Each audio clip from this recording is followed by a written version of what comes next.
All right, so today we are going on a deep dive.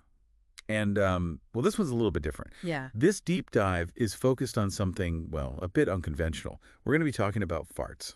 It's not what you typically expect on these deep I know, dives. right?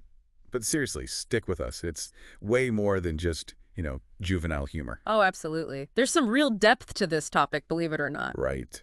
Because we are diving into this source. It's called the Flatulence Chronicles, Wait. a fart journal for self-discovery. Interesting title. I know, right? But it's actually this tool for tracking your, well, Right. to gain some serious health insights. So what do you think? At first glance, it's definitely, you chuckle a little bit. I know I did. It's funny, but there's actually some real science behind this idea. Yeah. We tend to dismiss gas as like, oh, just a funny inconvenience. Right. But it's actually a really valuable communication tool from our guts. It's not just about counting farts. No. No. It encourages you to get down to the nitty-gritty, like the sound, the smell, the timing. Is all that really necessary? It is, absolutely. Each element, each little detail you can track, it actually reveals something different. So for example, right, Yeah. if you have like a high-pitched squeak, kind of a fart, that might suggest a buildup of hydrogen sulfide gas, Huh. often linked to like sulfur-rich foods, things like broccoli, cauliflower, Wow. right? Now, a denser, lower-pitched rumble, Okay. that might indicate methane, and that can actually be a sign of slower digestion. Wow. So the journal, it even goes into the smell? It even suggests that certain smells might be linked to specific foods.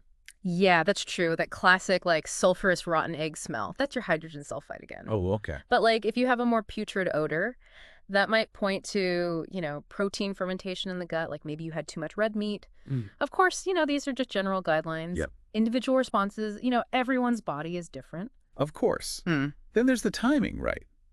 What can that tell us? Well, timing is all about identifying triggers, right? Yeah. So do you notice more gas after certain meals? The stress seem to like correlate with increased activity? Right. Tracking the timing helps you connect the dots. The journal even suggests like even noting any other symptoms that you experience alongside the gas, like bloating, discomfort. So you're building up this whole picture. Exactly. Okay, this is starting to make a lot of sense. But the journal, it takes it even a step further. It suggests weekly and monthly reviews. Mhm. Isn't that, I don't know, a little bit much? It might seem like a lot, but think of it like, any other form of tracking. Like Yeah. if you track your exercise or your sleep, those patterns only become clear over time. Right. So, with consistent journaling, you might realize that, say, dairy Uh-huh. always leads to digestive distress, even if you don't notice it every single time. It's about the long game. Exactly, exactly. It's interesting. The journal encourages people to, like, actually share their findings with their doctor Yeah, if they're having concerns. I actually think that's a brilliant idea. Really? Yeah, because it can be so awkward to talk about these things, right? Yeah.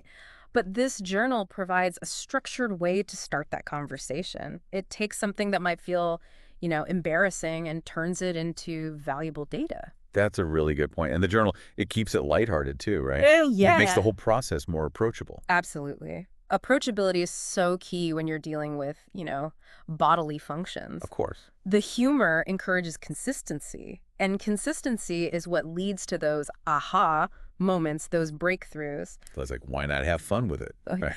Yeah. Okay.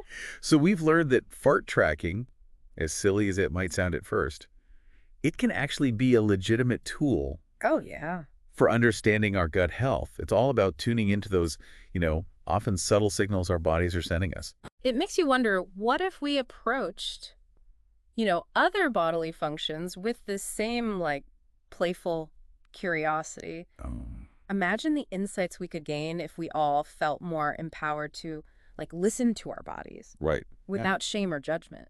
That's fantastic. That's something to really think about. Thank you so much for joining me on this Of course. rather unconventional deep dive. Mm-hmm. And to everyone listening, we hope you'll consider the power of playful self-discovery, Yeah, be open to it. no matter how unexpected the source. You never know what you might learn. Thanks for listening. Absolutely.